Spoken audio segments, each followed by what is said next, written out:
Namaste, knowledge nomads? That's right. I'm Zach Edwards, your mango lassi fueled chauffeur this time. No more curry. Mango lassi. Oh, yeah. Okay, now I'm the chauffeur through history. Today, we'll rock it from the warrior king's guilty conscience to India's brain-blown golden age. Then we'll watch it all crumble apart, all wobble when the Huns crash the party. So, today we will be talking about three things. First, Ashoka the Great, aka how to lose a war, find enlightenment, and carve your apology on 40-ton pillars. Wow, that's a lot to say, huh? Okay, that's who he was, but that's a very, very quick summary. I'll give you more afterwards. Okay, the second thing that we will be doing is we will be talking about the Gupta Empire. The Gupta Empire, this was they like to focus on math and poetry, universities, and the number zero, or the lack of number zero. Basically, it's a TED Talk century that lasts 200 years. And then the last thing, legacy check from Bollywood Sanskrit to modern algorithms, plus Roman trade ships, Chinese monks, and Huns behaving badly. So strap in, cue the sitar riff, and let's plague some edicts. I don't know if that last part really made sense. So let's just settle on in and let's get to the story. Okay, there we go. So much better put together. Man, my script is sometimes not the best, but we make do. Okay, let's talk about Mr. Ashoka. Ashoka the Great. He was pretty great. So he was the crown prince, but he had issues. So this was the third Mauryan Empire. Emperor, sorry. Not empire, the emperor of the empire. Now, he ruled from about 268 BC to 232. So how many years is that? That's about 36 years that he was in power. His grandchild, he was the grandson of Chandragupta, who, remember, we talked about that on Tuesday. Go back, listen to Tuesday's episode. It was a little confusing because there was a lot of big Indian words. But Chandragupta Ashoka the Great inherits an empire spanning from Afghanistan to the Bengals. Now, his initial resume was ruthless, expansion happy. He was a warrior. He wanted to fight. Rumors to have had a put heads on stakes. Yeah, that's right. The heads on stakes would be around the roads, so people knew not to travel the roads. It was also a way of decorating India. But something happened. The Kalinga, or the "oh no, what have I done" moment. Yeah, that's called the Kalinga. 261 BC. He invades Kalinga. No, it wasn't the word Kalinga. It's the kingdom Kalinga. It was modern Odisha. So he invades Kalinga. Victory, 100,000 dead. Cities torched. Puppies probably very sad. So Ashoka's tour walks the battlefield. Now, at this time, he's walking the battlefield. He sees horror everywhere. Has a massive moral breakdown, meltdown. He could not believe all the death and pain he had caused. This created a pivot point for him. The biggest pivot point for any one person. Almost the biggest one in history. Almost immediately, he converts to Buddhism. Calls himself Davan Ayaripa Payadasi. Basically means beloved of the gods, happily loving guy, basically. So don't worry about that. Remember, Ashoka the Great, that's his name. Just remember as Ashoka the Great. The Great is because he was a conqueror that tried to take over. But then he had this pivot point. What have I done? And he vows Dhamma victory. Basically winning hearts, not heads. No more heads on stakes. So he sees what he did and he begins to change. He pivots. And because of this new conversion into Buddhism, he sends missionary teams out to places like Sri Lanka, Central Asia, and even Greece. Yes, Buddhist Greek coins existed. Really, they did. But remember I said Central Asia. It went to China. So China, when Buddhism came there, it was actually because of Ashoka the Great. Now, there probably were some early Buddhist missionaries going up into China. But then Ashoka sent a lot more. Why? Because he was trying to calm down China because they were very close. The borders became very close as China expanded into what's more modern day China. Now, what were the pillars I was talking about? Remember, 40-ton pillars. Now, these were 30-foot pillars, so 30-foot tall pillars, 14 major rock edicts, written in Prakrit and local scripts. So it depends on where it was set, but they were written in the local scripts so the locals could read them. Now, the messages were, be nice to animals, respect your parents, pay your taxes, pay me, again, Ashoka, the government, pay your taxes, and also all religions are welcome, play nice. That means Jainism, Hinduism, Buddhism, all were allowed to work together. And that's what Ashoka wanted. He wanted no more conflict, no more fighting, no more death caused by war. Basically, peace building 101. Funds, he funded clinics, rest houses, and wells. Remember, we talked about that during the Mauryan Empire. But he went all in on this. He banned animal sacrifices at court barbecues. But I want barbecue. Oh, no. It's not barbecue. But these animal sacrifices for barbecue, you could still eat meat. Now, a lot of people were actually, because of Buddhism, Jainism, they didn't eat meat as much. Whew. I gotta say, if we didn't eat meat, I would starve. I like meat. So, it is what it is. Okay, so he also creates an early ethics bureau. So a government bureau or a department on ethics. This was called the Dhamma Mahamatras. So think roaming UN peacekeepers in sandals. They walked India to make sure the ethics were above board.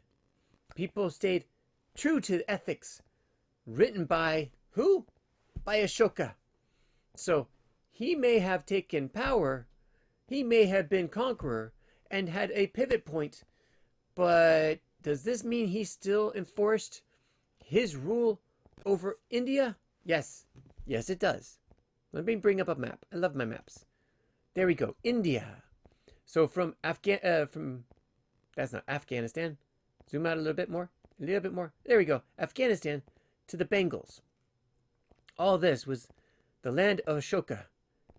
Now, from China up here was blocked by the Himalayas. So it was hard for them to come over. Places like Nepal and Bhutan, they couldn't come over. But they had a road for trade that would come through India and up through Persia all the way to Greece. So, quick takeaways of Ashoka the Great. One bloody war flipped India's mightiest empire into a prototype of the compassionate state. Not bad for a lifetime arc.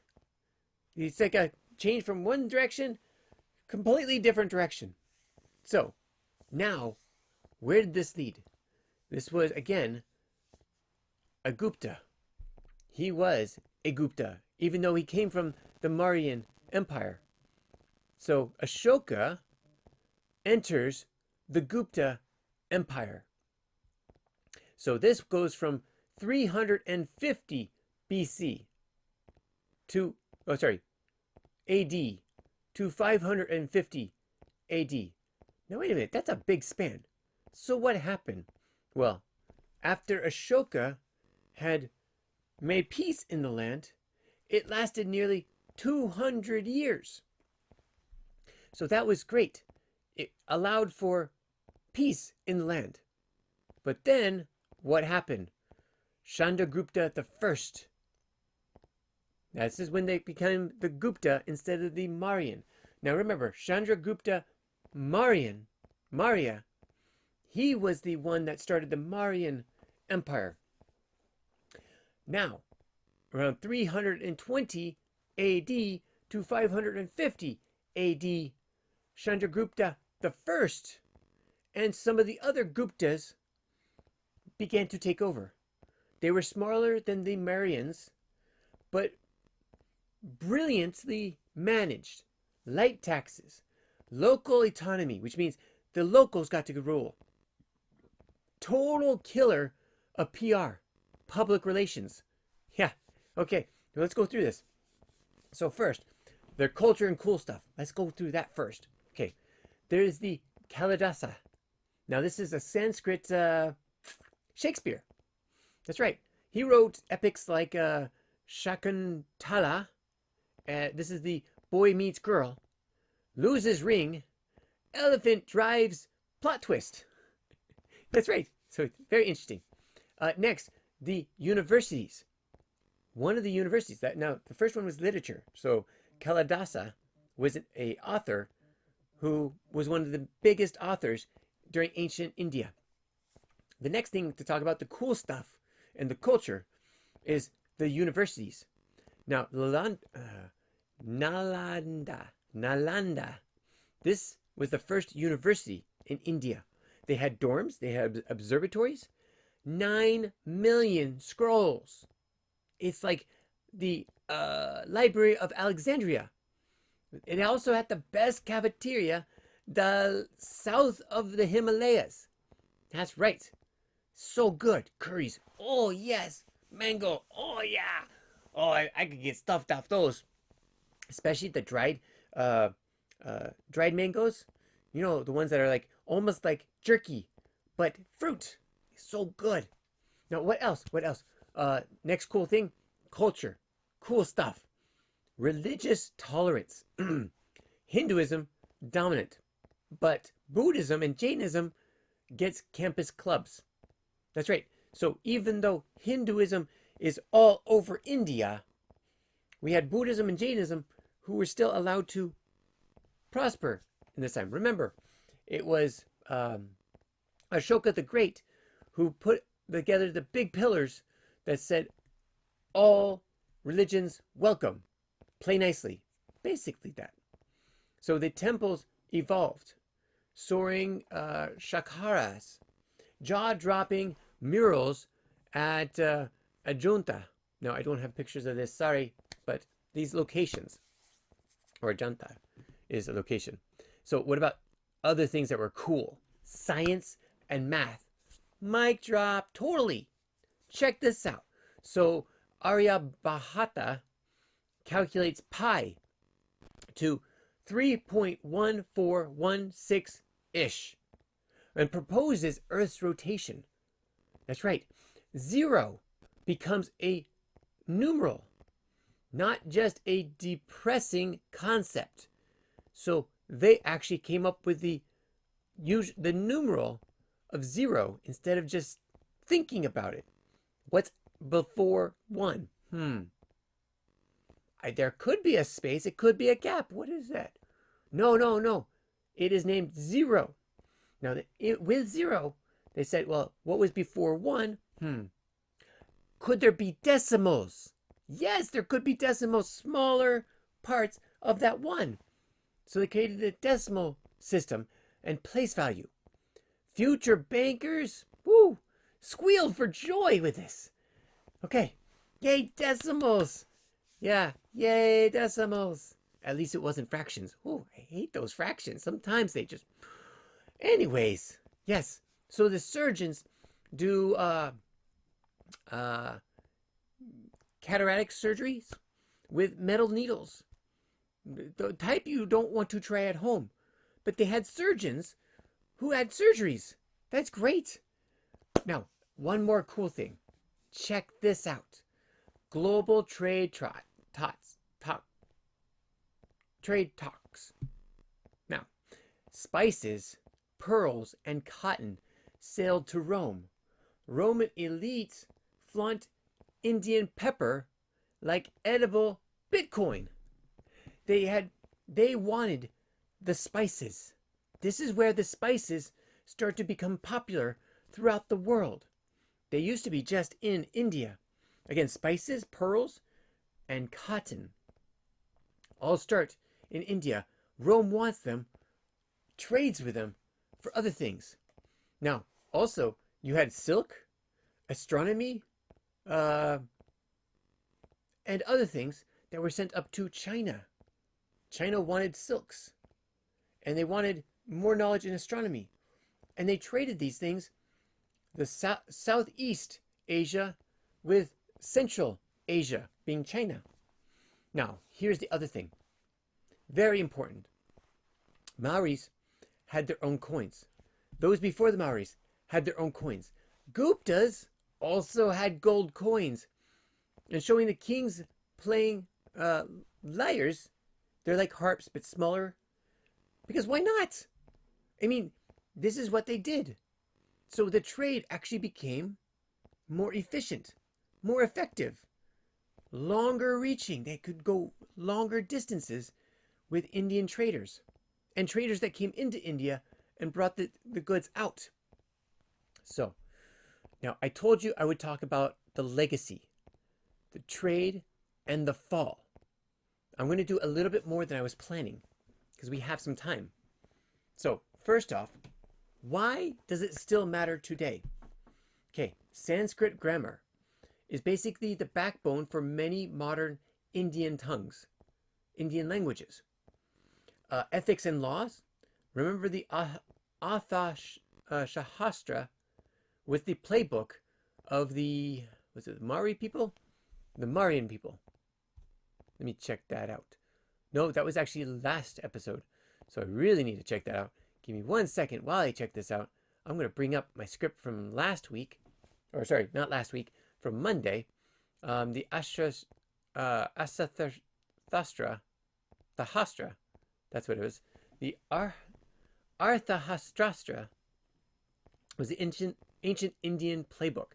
Now remember, this one had to do with like taxation, spy networks, economies, and diplomacy. Those were the main things. And this was all part of the Mauryan juggernaut, the Mauryan Empire. Now, that was the Mauryan Empire.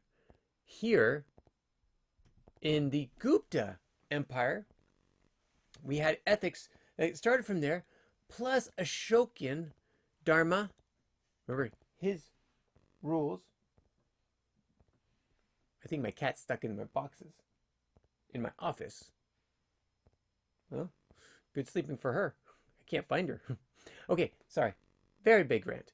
Okay, religion. How about religion? Let's talk about religion. Buddhism exports mindfulness worldwide. Hinduism epics still streaming on weekend TV in India. That's right. I mean, Buddhism goes everywhere. Hinduism stays very much in India. How about math and science? The legacy, 0. Remember, we still use 0 in our algebra and everything.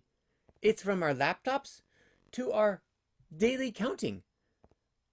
I just ate the last Oreo. How many Oreos do I have? 0. Okay, see? There you go. Now, they also had cross-curriculum fusion. Now, this was a Indo-Greek art. Remember, Alexander the Great comes into India and takes over. Buddha in a toga was more of Indo-Greek art. Wait, what? Really? Yeah, that's right. If you see Buddha and he's wearing a toga, it's because the Indo-Indian, India, Greek, Greece, art. Huh, you didn't know that, did you? Uh-huh, that's right. You also had Roman gold hoards found in places like Nadu, Tamil Nadu. So in India, we had hoards of Roman gold coins because of trade. Then, last one, we also had Chinese monks. This is the Faxian reviews of Gupta's hospitality.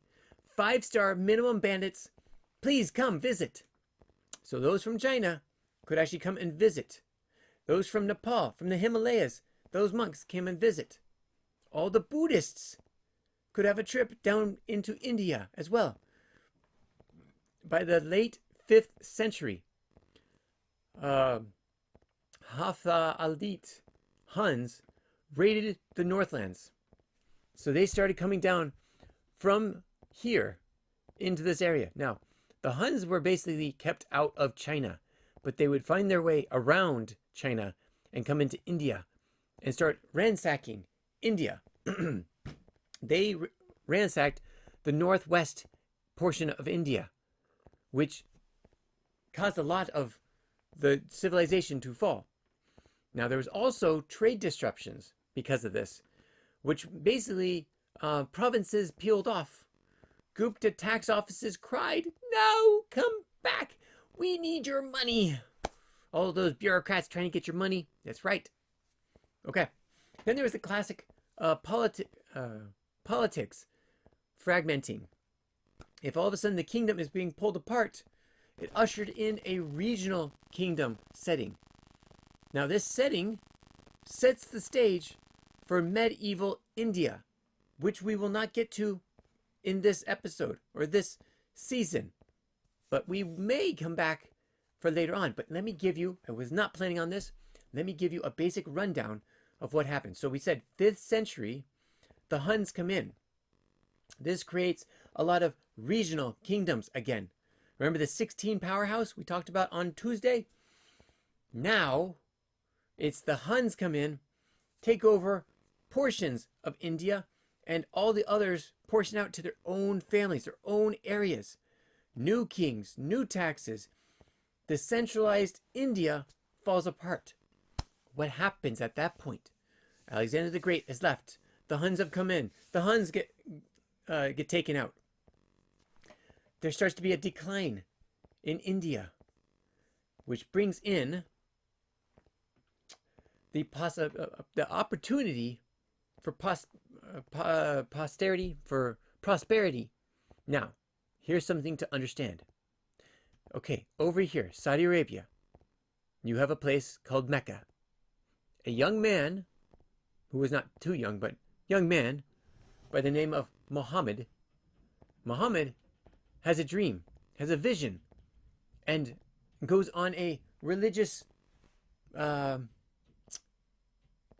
pilgrimage of sorts.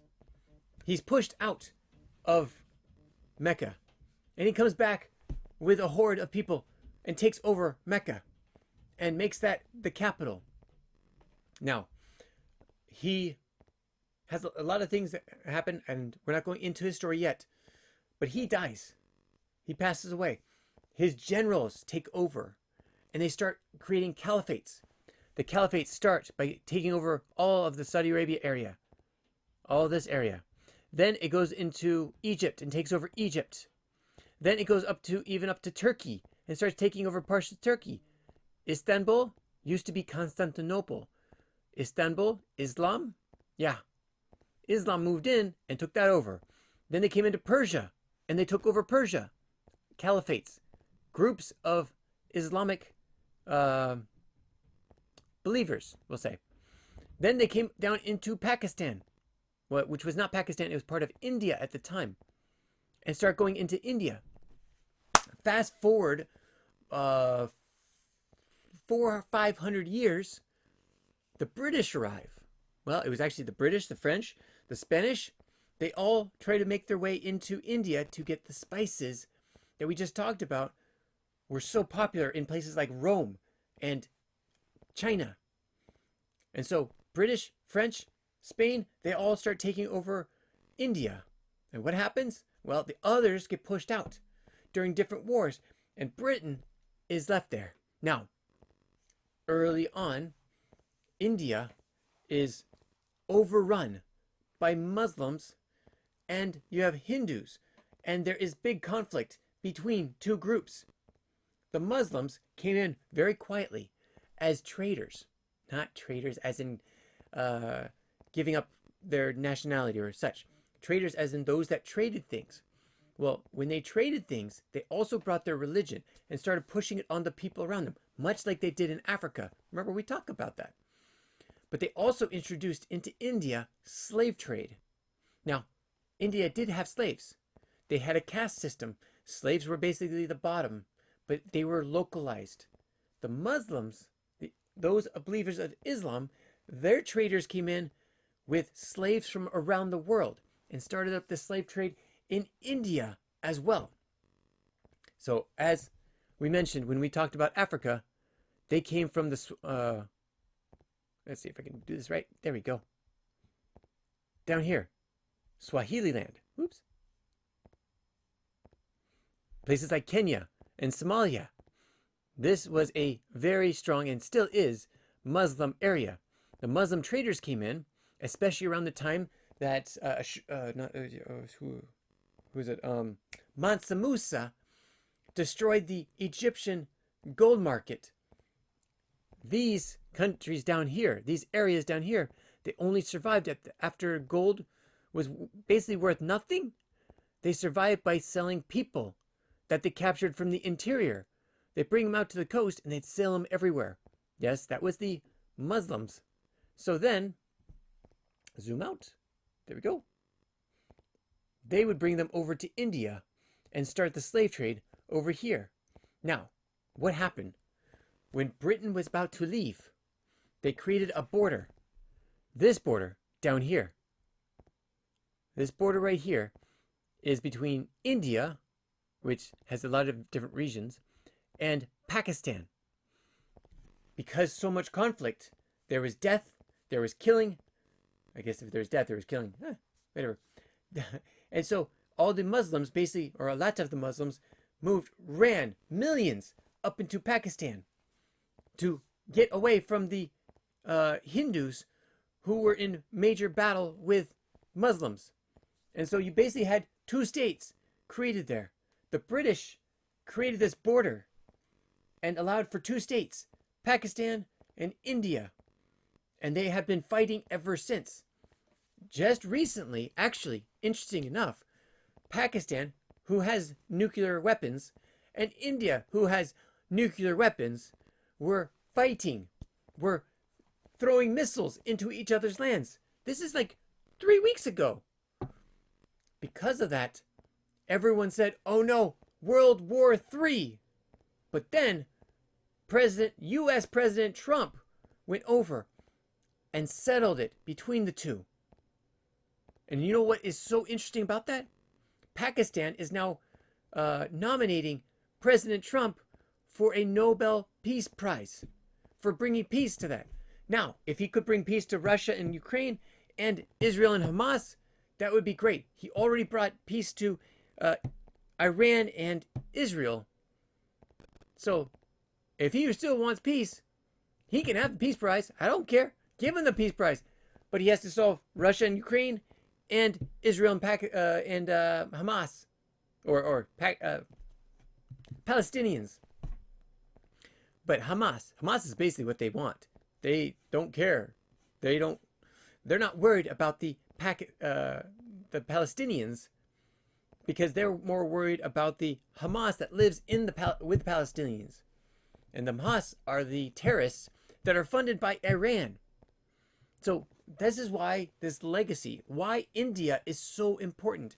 It is one of the major countries in the world. It is actually the most populated countries in the world, which is why, again, it is so important to learn about.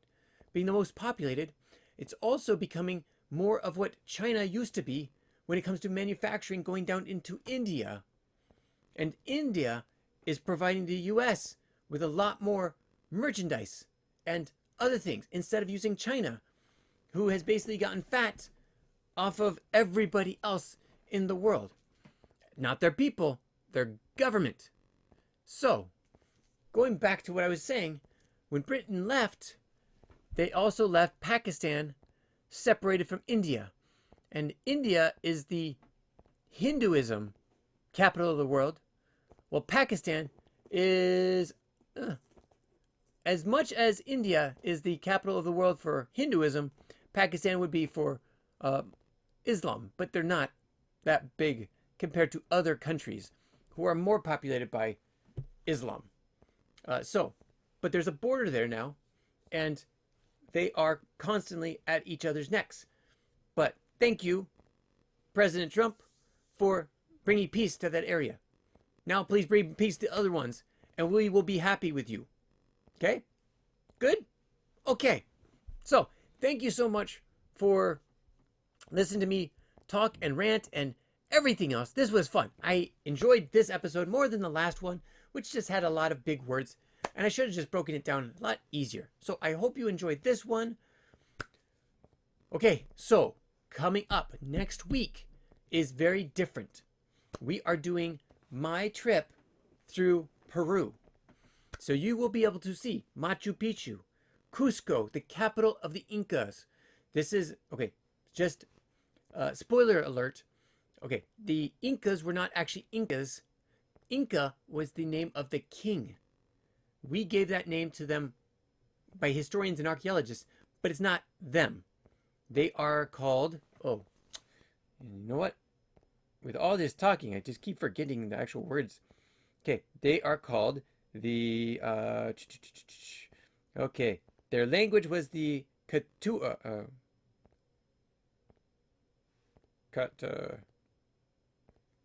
Catua, no, that's the word, but that wasn't the one I was looking for. Catua, yeah, the Catuans. They were the speakers of Catua. Now, there's actually 3 languages that are prominent in Inca area, in the Incan Empire. Those are the Catuas, those that spoke Catua. There's those that speak Arma, Arima, Arma, Irma. And then there's also one other one, which was only spoken by the elite, so it is actually lost to time, and that was called the, it was Aymara. Sorry, the Aymara was the second one. That's mostly found in Puno, next to Lake Titicaca, which we will talk about. But there's also the Pusina.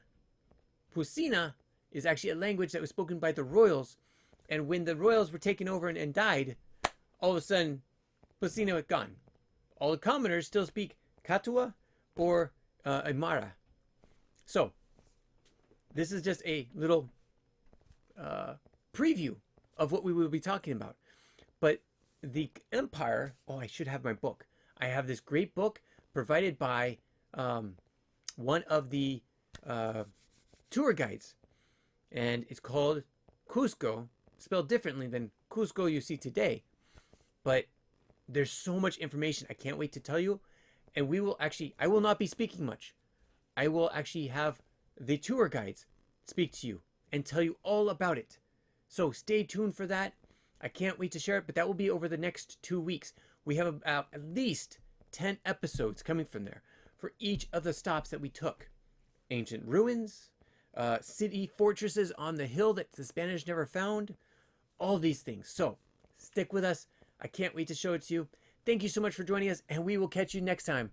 Have a great day, and let's see. Don't let the spice kick you out the road. I don't know. Goodbye. If you have any comments or questions, add them to the comments below. Otherwise, we'll see you tomorrow, actually. Take care. Bye.